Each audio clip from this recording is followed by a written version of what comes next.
Nau mai, hoki mai, ki a fold, e mihi nei ko Duncan Greive tōku ingoa. It's not often that a journalistic error makes waves around the world, but that was the unfortunate fate of former Herald journalist Bevan Hurley last week. He had a story in the Times of London quoting former New York Mayor Bill de Blasio as critiquing the economic policy of Zohran Mamdani, the frontrunner in the mayor's race in New York. It was quite a scoop because de Blasio had previously been a staunch ally of Mamdani for some months. It was picked up by the New York Post, and it was quite a juicy turnabout. But the problem emerged when de Blasio came across the story on Twitter and then loudly denounced the story as false. He claimed to have not given the interview. And it turned out that Hurley had emailed an address he wrongly believed belonged to the former mayor, but it was in fact a sort of vaguely trollish business person who was quite happy to play along and claims to be the real Bill de Blasio, while just being his namesake. The story was immediately retracted, but the damage was done. It became a big, humiliating scandal for the Times and has a lot of kind of crunchy elements. And given the timing of it with in the midst of early voting, it became a New York media cause celeb. So I've invited the Spinoff editor-at-large, Toby Manhire, back to the fold to talk it through, and we'll also hit on some other local news-centric stories at the end, including the vacancy on Morning Report, Guy Espina's new role at RNZ, and the retirement of Simon Dello. Kia ora, Toby. Welcome back to the fold. Kia ora. How did you feel emotionally when you heard the news about the Times story regarding Bill de Blasio? If I'm honest, my first kind of visceral response was something along the lines of, there but for the grace of God go I. It's one of those horrible things that I think many of us, if we're honest, say could have happened. I've had things close to that happened, which I think is possibly one of the real motives for you dragging me in here, for me to cover my own humiliation from years gone by. But, I mean, it was a mistake and an embarrassment, and it shouldn't have happened. I feel terribly for Bevan Hurley.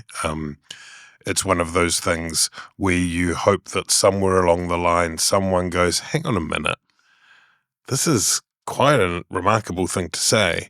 And somewhere, whether it's in his own mind, whether it's in a desk editor's mind, whether it's in a sub-editor's mind, one of those layers, of which there are fewer these days than there used to be, but one of those layers kind of goes, and then a few other people go, and before you know it, you're going back to check. But a really messy, unfortunate circumstance. Yeah, I mean, that was kind of how I felt about it as well, the kind of the whoosh of a bullet flying past your head kind of thing, where we've, this business kind of naturally, the dream state of journalism is that you have the phone number or you're meeting them face to face, and there's some kind of well-held black book of all these contacts. But the messy reality is sometimes you just get a contact off a mate or off the internet or wherever, and you just make your assumptions. And typically, if you're wrong,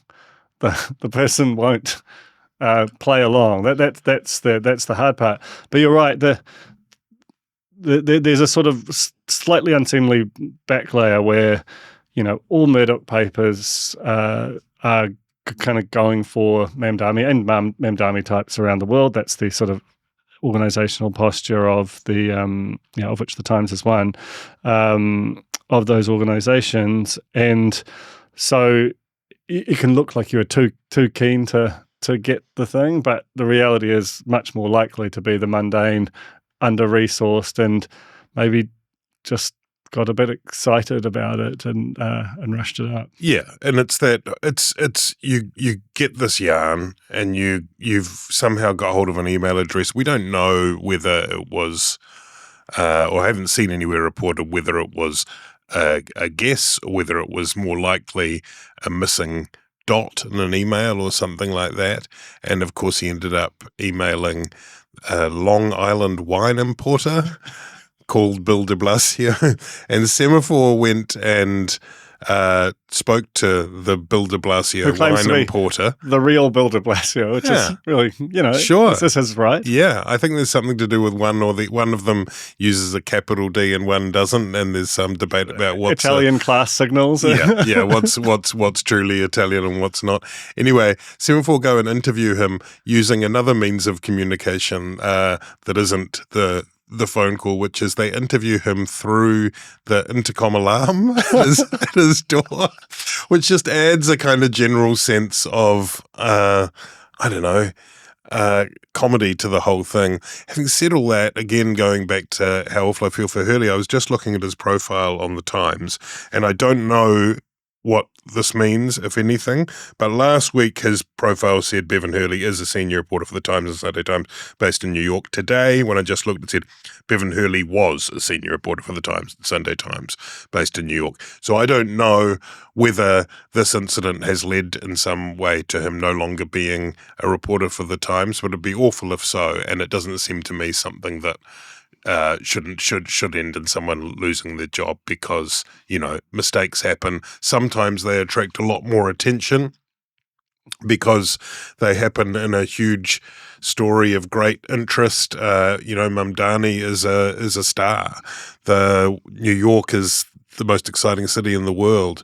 It kind of is an interesting little kind of test case for where politics is in the world. There are so many different elements to the story. There are so many people going for different news angles all the time. And there's sort of almost a sense of rooting interest to an extent of like a young core that is excited about this, charismatic progressive candidate, and an older generation of Democrats as well that are like, who is this? Totally, and there are so many people who have such strong views on this. This has permeated the social media age with this candidate sort of laying down a template for others to follow. And given all of that, it's attracted this kind of outsized attention.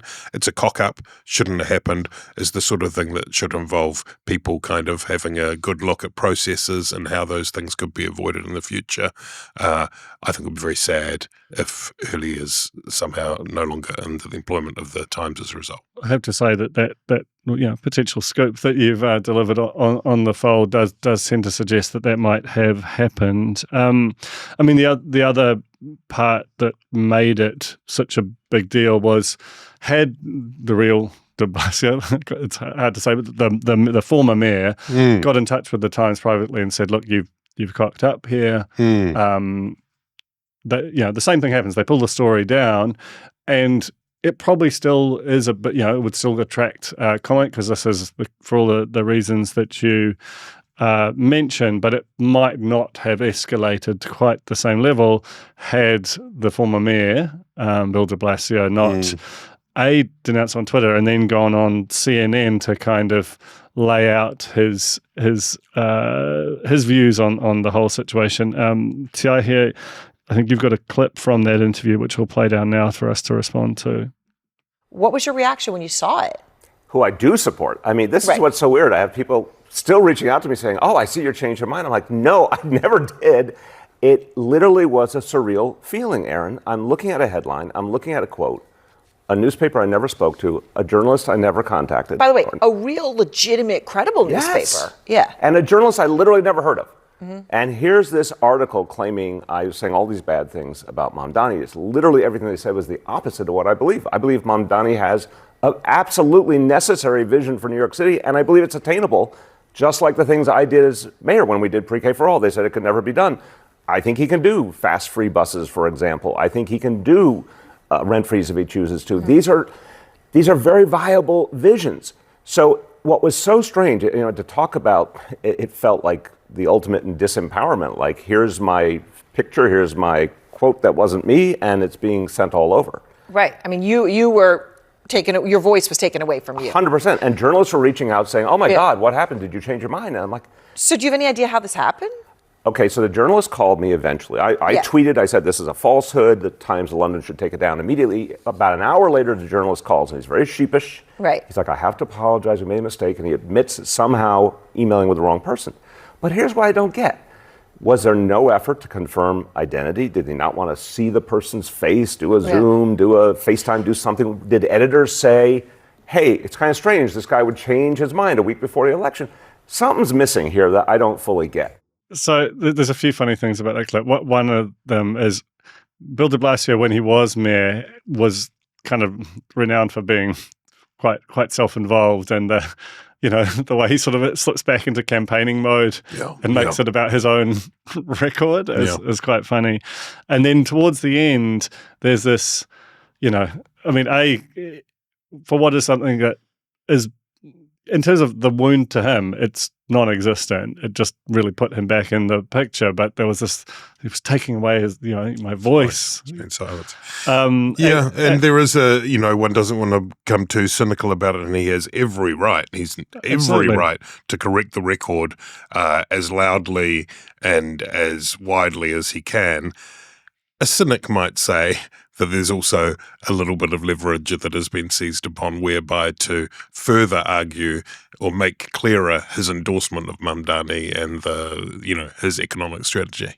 Yeah, and also not only that, but to not say that this was a screw up, but that he seems to verge on implying conspiracy more than cock up towards the end. And you would want to jump on a Zoom and all of the rest of it if you could. But if Hurley has been the sacrificial lamb in all this, that I think that will be a phenomenal overreaction to what is public and fun and messy, but certainly by no means all his error and nor one that he should be hung out to dry on. In terms of It's interesting. It comes at an interesting time for journalism in the US, right? Because there's been this kind of two-pronged British invasion that's been talked about in New York media circles. You've got leadership, I think, at CNN and at the Washington Post coming over, and this is not by no means like a new thing. Like obviously it stretches back decades, but also a lot of those mastheads, like the Times, like the Guardian, have been really increasing their US presence. So I think there's also a bit of a defensive pose that comes out of the sort of New York versus London rivalry there potentially. Yeah, there's a lot of different dynamics going on, aren't there? Also, CNN, of course, has long-running feud, might be overstating it, but differences of perspective with Fox. Fox is a Murdoch-owned property, so is the New York Post, so is the Times of London. There has absolutely been a push in the last kind of 15 years now, I suppose, from British mastheads to look for where their audiences are in a digital world, and there's obviously the biggest English-speaking audience is there in America available to them. And I was at the Guardian in the first decade of the 2000s, where there was an initial attempt to launch a Guardian America, and that kind of then fell away, and then a second wave, which is much bigger, and it's really established there now. The Times has moved more recently. The Daily Mail is established there now. FT.com was one of the early movers.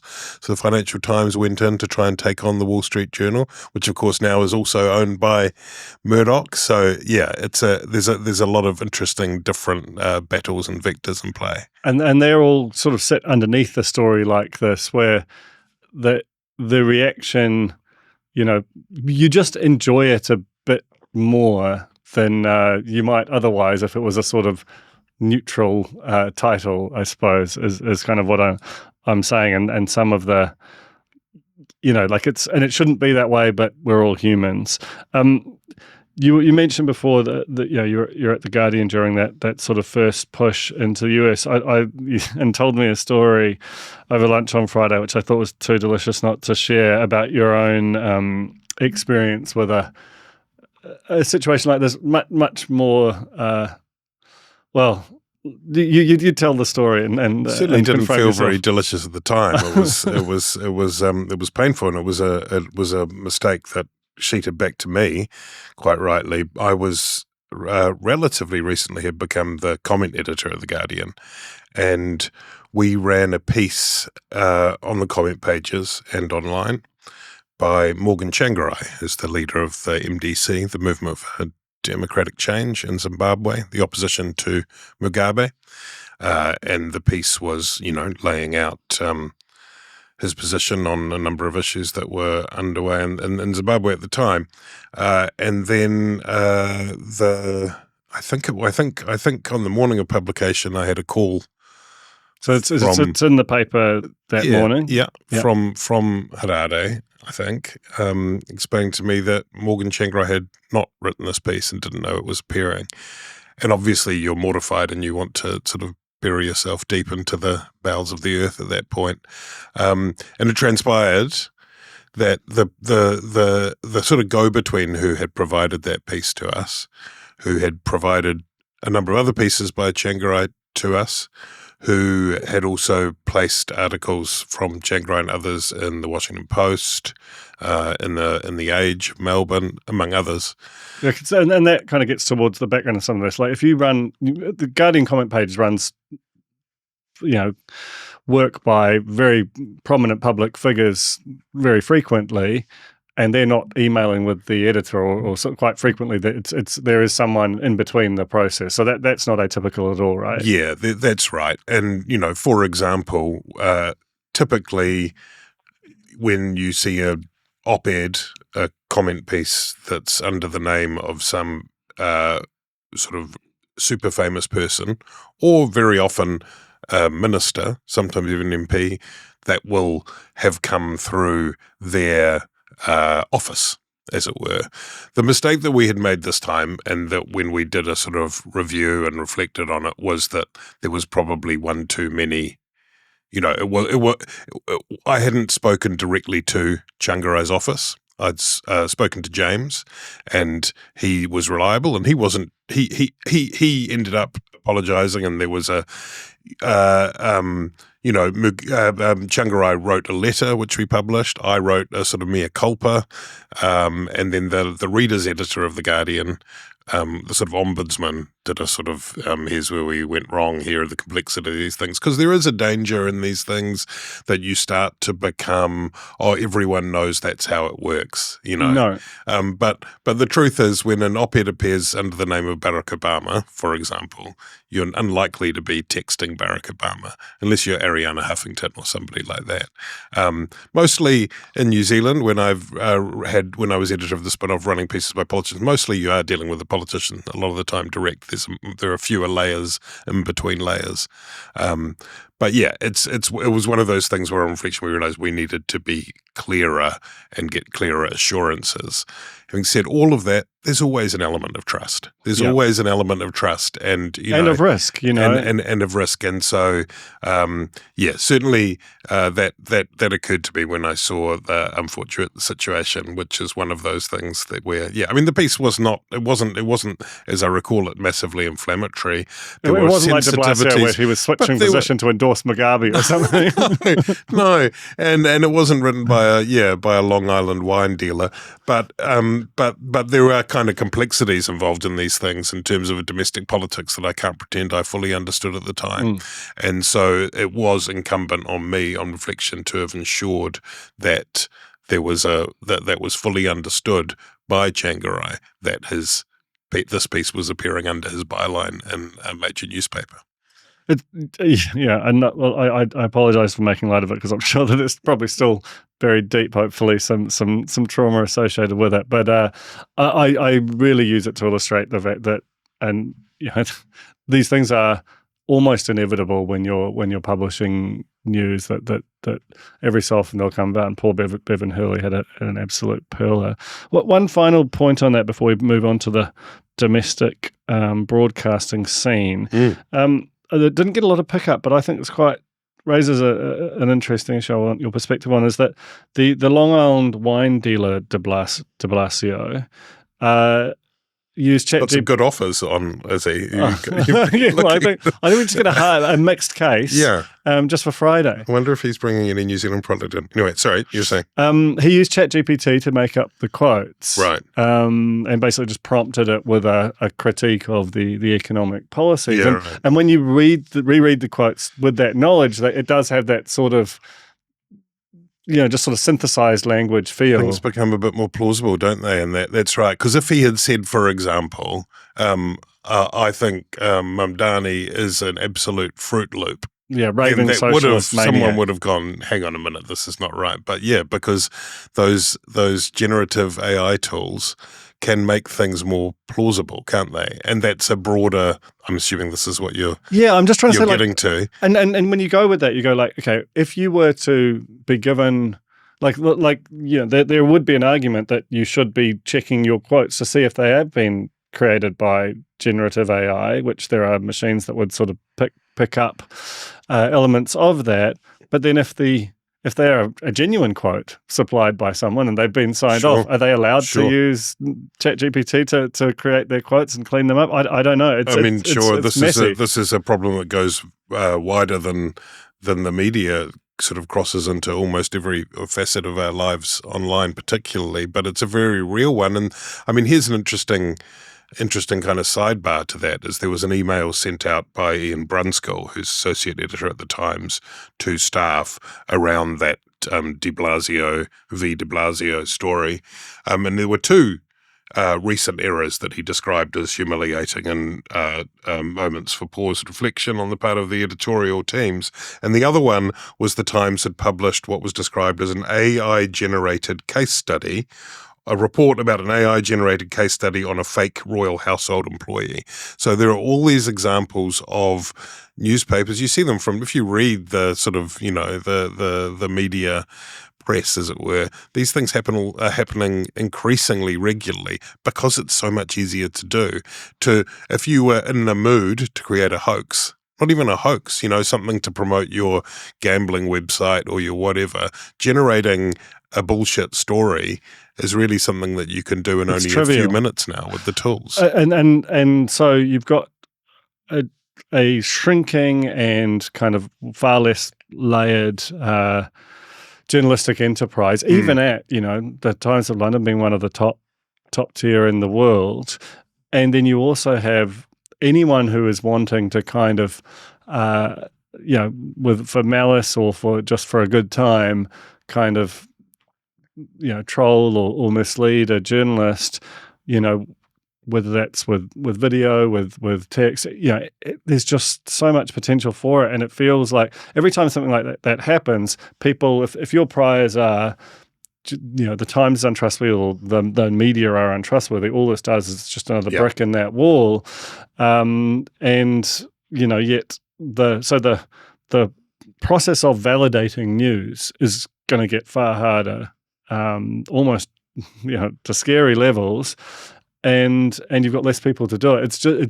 It's both a funny story, but in some respects, but it's also quite a scary one. In many others. Can we take a moment just before we depart from this subject to celebrate a pre-AI example of this, perhaps the most glorious one of all time, which we're approaching the 20-year anniversary of the time that Guy Gomer was waiting in the reception area at BBC in London in White City and was mistaken for a different guy and was taken into the BBC news studio. He was waiting for an interview for a data analyst role, I think. That's right, a job interview, yeah. And he was taken about music streaming, maybe? It was to do with the battle between Apple Records and Apple computers, basically. There were a whole lot on long-running trademark rows. And so it was, one of those classic kind of an expert on the digital world. And he thought he was being taken in for his job interview, but in fact he ended up live on air and managed to get through 10 minutes answering these relatively abstruse questions to do with the trademark battle. Well. Looking a bit bewildered, which was just wonderful. It's still one of the greatest clips on the internet, and for its innocence, particularly. There's just when they first the first question comes in, there's a widening of his eyes that I will never forget. Just this like, oh no, this is really happening. It's beautiful. It's a real like, you know, I dreamt that I was walking down the street with no pants on, kind of. Exactly, exactly. He didn't get the job, but he did get a sort of minor media celebrity status after that. Oh, you got to give him Happily, a job, yeah. I think. Okay, local news. That's what the segment's called. Yeah, you need like a sting there. So there's just some change in some quite big broadcast roles. The news came through just this morning that Simon Dello, as scooped by Media Insider a few weeks ago, would be leaving his long-running role presenting the 6 p.m. bulletin on TVNZ to be replaced by Melissa Stokes, and that Guy and Espiner, who this is effectively breaking news that came in, will be presenting Midday Report next year, replacing the very good Charlotte Cook. Firstly, let's talk about and Corin Dan is moving on to become, I think, business editor for RNZ after maybe sort of 7 or 8 years in that role. Firstly, what do you make of Corin's move and you know, his term as anchor on Morning Report? I mean, he's one of those. He's a big dog, isn't he? I've been watching Celebrity Traders, so that's where I get the big dog term from. Okay. But there's a lot of movements in the big dogs. The Simon Dellos, the Corin Dans, the Guy Espiners and co. I think Corin Dan is an excellent broadcaster. He's got that proper depth of experience, having worked in the press gallery, having done TV, radio over the years, that you sort of, when you're listening to the flagship news political interview program on the public broadcaster, you feel as though you're in safe hands there. He knows the background, he knows the personalities, he knows the stakes when he goes and interviews. So it does leave a gap, I think. And I don't begrudge him wanting to no longer have those 3:30, 4 a.m. starts. You know, he's been there for several years now. But it does present a challenge for the very freshly appointed to the new role of Chief Audio Officer. Is that the name of It is. which is Pip Keane, who's a very well-respected figure, known among other things for producing Campbell Live back in the day and then Checkpoint and so on. And the announcement of Guy and Espiner, another big dog, to the Midday Report role for election years is really quite striking. They do have, don't they, now RNZ with various people who have done that job on Morning Report and then moved to other ones, a bit of a kind of potential roster of people who can step in, you know, whether that's Susie Ferguson, who's now hosting on Saturday, but has the experience of Morning Report, excellent Morning Report host, Guy on, Corin, you know, it'd be interesting to see whether or not they become the kind of substitute teachers for. But the big challenge is who goes alongside Ingrid Hipkiss. Yeah, I think it's interesting, right? Because when you've got a roster of really senior talent, they're going to want to move around, but you've got a relatively limited pool of really high-profile slots on the radio side. And if you look at RNZ right now, Guyan's a former Morning Report host, Susie, former Morning Report host, Jane Patterson, former political editor, all of whom are in different and lower profile roles than the one, you know, that they sort of came in on. And I sort of wonder from a talent management perspective whether RNZ is getting sufficient value out of that talent, undeniable great bunch of people as they are. You'd want them in your organization, but if they're not doing those, you know, and you're right, they're really brutal slots, like 4 a.m. starts, but you kind of need your best people in those slots. They come with particular kind of salaries and etc. So that was one thing that kind of struck me, because Morning Report is in this quite difficult situation. Its ratings have come back considerably from the sort of COVID era high, and the Sutherland report came out earlier this year, which was pretty critical, less of Morning Report and more at an overall kind of station level of aspects of what they're doing. And so this hire, which on some level you actually you do want people moving through these slots. You don't want them to be there forever, at least to my mind. But it does loom as quite a critical one, and not just because it would already be that, but you're kind of more. If you've been listening closely to Morning Report, I know you have, that they are part of the Sutherland report was to kind of have it be a little bit less stiff, a bit more the kind of conviviality that is common to other radio products. Particularly, you listen to the Mike Hosking show on ZB, and really brilliant, quite kind of hard charging interviews, but in between times he's having a bit of fun with it. And Morning Report has noticeably, especially in the handovers and in some of the sort of quieter moments, moved towards that model. Do you how do you think they play this? Do you think there is an obvious internal candidate, or do you think the sort of that command of you need a bit of a statement height brought into that role, especially in an election year, which is going to be looks like it could be a very fraught one.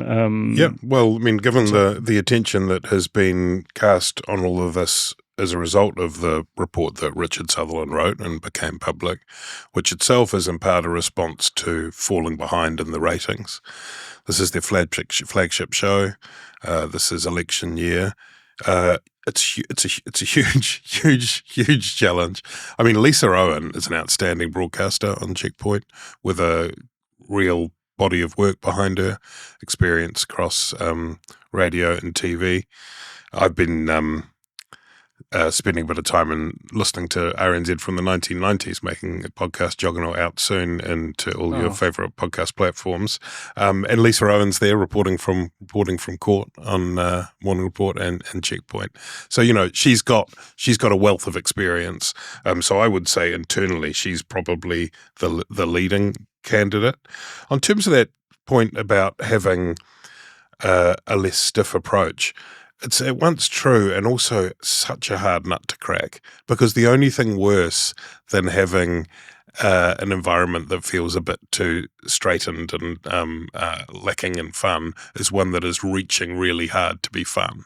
Like these things if it's need not your to natural come kind of organically. mode. And if you go, we're going to fix this by having more jingles and slots that are fun and cool, it's a bit, fellow kids, isn't it, quite quickly? And you think of the kind of person that has not always been popular, has been quite polarizing, but has now taken on an almost godlike status, which is Kim Hill.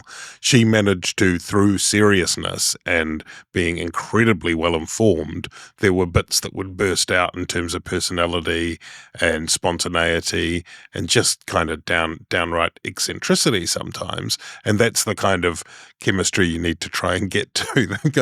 It's not easy, is what I'm saying. Yeah. And it can't be fixed by saying do it a bit more like that. And I think that's where, to my mind, rather than taking someone who is a brilliant straight interviewer and kind of has that full subject command, knows the personalities, and asking them to loosen it up a bit, you know, they're better off recruiting someone for whom that mode is natural. And that's why the sort of Paddy Gower thing, who has been filling in on Morning Report, he's obviously got that deep political background, through his time as 3 News political editor, but has actively cultivated, potentially even, more than some people's taste, a sort of more kind of jovial character, particularly in the sort of the video social type realm.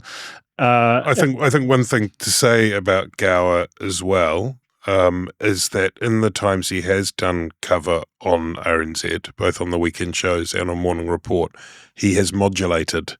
He's aware of the different Paddy Gowers, so and the lane, you've got to kind of put your personality into whatever the shape of the show is, rather than demanding that the show contort to yours. Yeah. And I think probably across the board, people underestimate the ability of various different broadcasters to do that. There's a whole lot of other people out there who I don't know if we want to go through them, but there's Jack Tame, who is obviously, I think, probably the best long-form interviewer that we've got in broadcast at the moment. Agree. Tova O'Brien has just returned to Stuff and therefore to 3 News, which is an interesting place. A wildcard would be Heather de Blasio Allen. I mean, hard to prize anyone out of the ZB machine, which is, really absolutely brilliant at professional development and understanding its roster. Fewer slots, but, really impressive. Julian Wilcox, I've heard mentioned. Lloyd Burr. Duncan Garner would be an interesting reach. Rebecca Wright, Marnie Dunlop, Stacey Morrison's been mentioned, even John Campbell, if he's got, if someone could Pip Keen go around to John Campbell's house with a lovely bottle of wine and say, what about one last lap, old bean?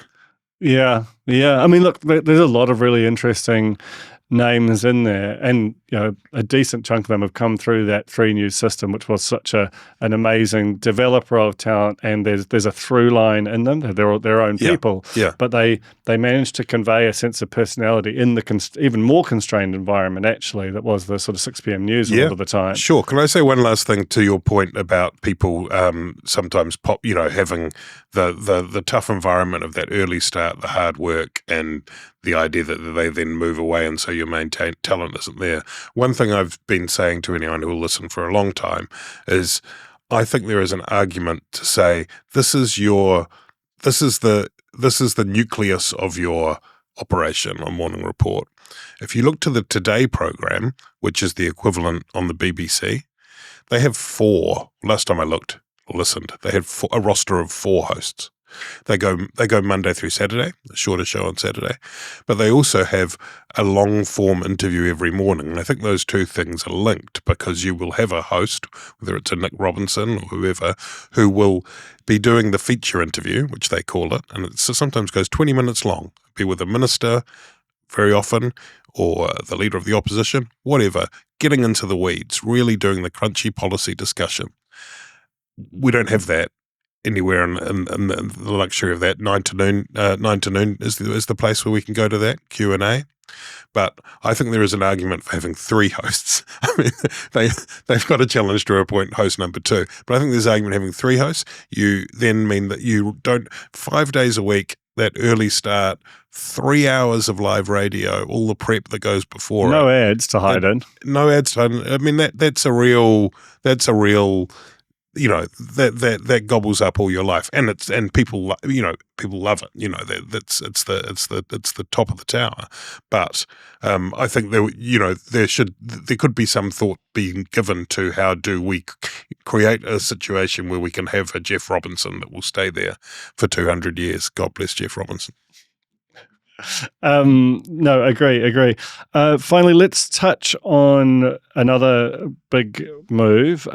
Simon Dello has been the sort of one of the two, and latterly the main anchor for the 6 p.m. news on TVNZ. Big dog. Another big dog. Finishing up towards the end of this month, and they have announced Melissa Stokes as his replacement. Big dogs. Big dog. That's your comment on this issue. I think Melissa Stokes is a big dog. I think she's a good successor, a strong successor. I think she's. I mean, this is our remaining when there's a really big news story or a disaster, or so you people gravitate towards, there's still that vestigial sense of the public broadcast, the 6 p.m. bulletin, one of the few remaining kind of institutions in an increasingly fragmenting media landscape, blah, blah, blah. And I think Melissa Stokes is the sort of person that is the natural successor. You want to feel there's a succession there, You do. I mean, I think TVNZ has managed this very well, and that Melissa Stokes has been doing the weekend for quite some time. And if you look at the sort of the ratings for 6 p.m, they've held up broadly 7 nights a week, but the biggest audience of the week is the Sunday bulletin. And so Is it? they're very familiar with, that's my understanding, yes.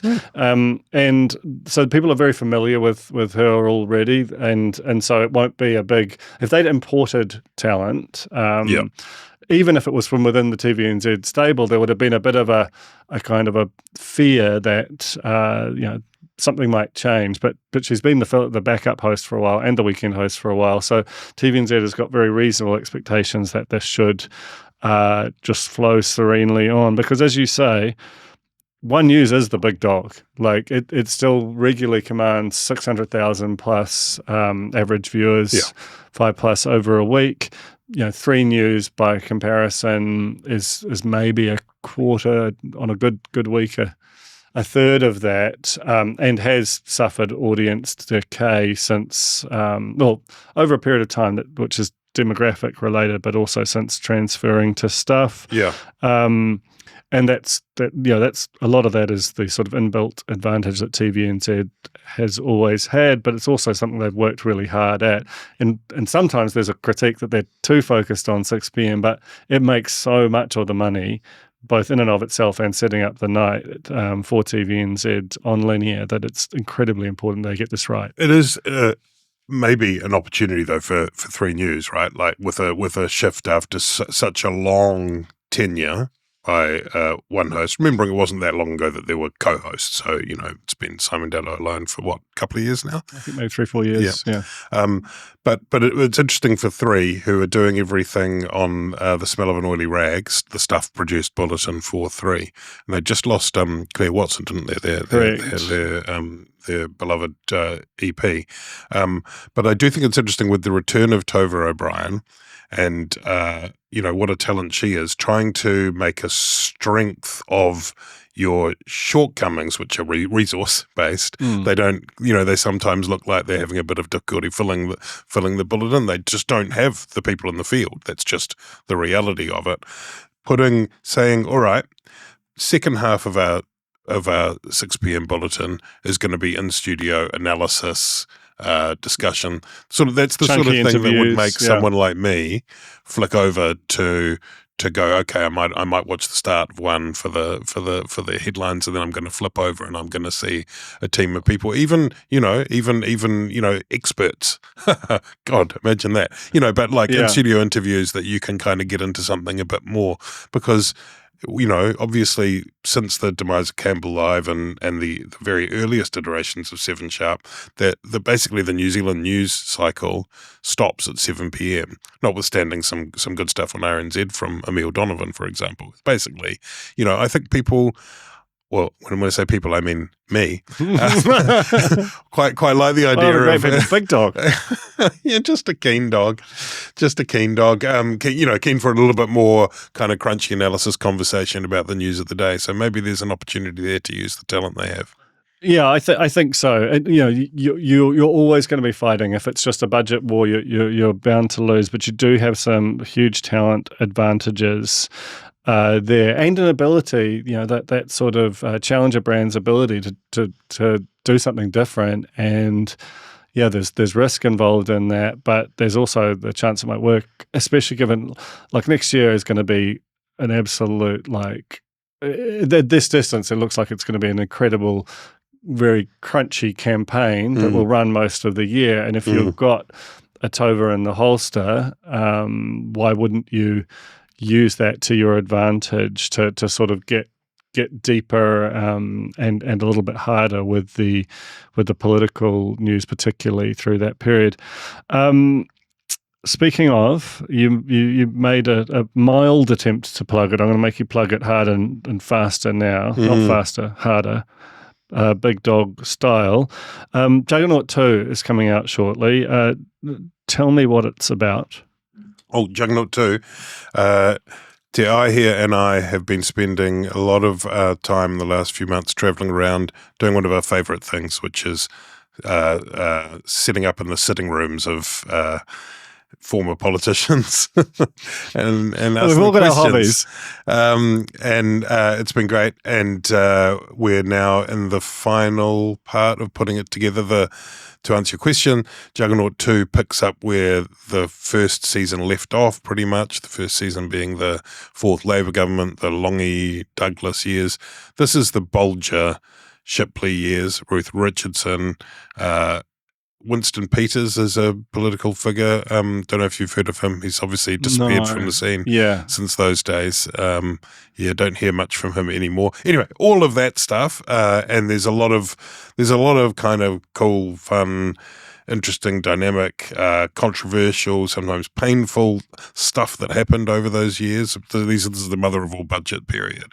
This is the treaty settlements, watershed period.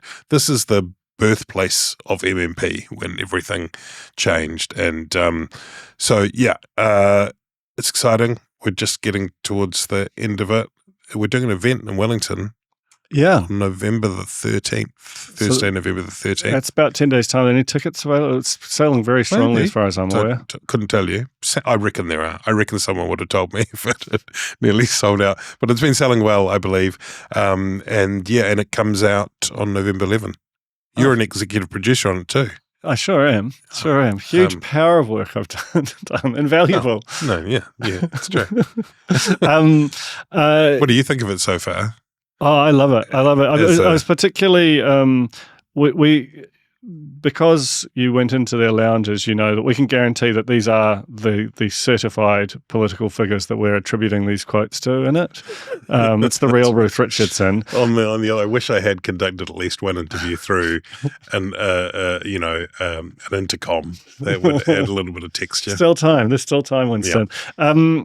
But the Ruth Richardson as a character is quite extraordinary, and I don't know. There is no David Longy, obviously. But her vitality, the how strongly, unshakably she still kind of hews to her, the kind of convictions that she held at the time, and there's that as a kind of a thread of it, I was not particularly expecting and was kind of blown away by. But there's just a huge amount of the broad strokes and the big beats of it, but it's that next layer down of detail and how artfully it's put together by the two of you that makes it really sing. Great sound design by T.I. here, produced by Jen Follett. It's got a I think most people will be surprised by something. Even people who, we found this with season 1 too, that even people who were there and quite close to it might have their memories jogged or even discover a perspective that they weren't aware of at the time. It's quite fun joining us in the 1990s. Yeah, and it's ultimately it's got, for the same reason that Juggernaut 1 worked and was well titled, is that we still live in the world that was created by the Longy Labour government, and to a large extent, some of the big beats, particularly of that first period of the Fourth National Government, remain big parts of our political reality now. Out November the 11th. Thank you so much for coming on, Toby, to talk about. Oh, thanks for having me. The issues of the day. Rare big dog on the fold, and thank you, T.I. here for producing us. Yeah.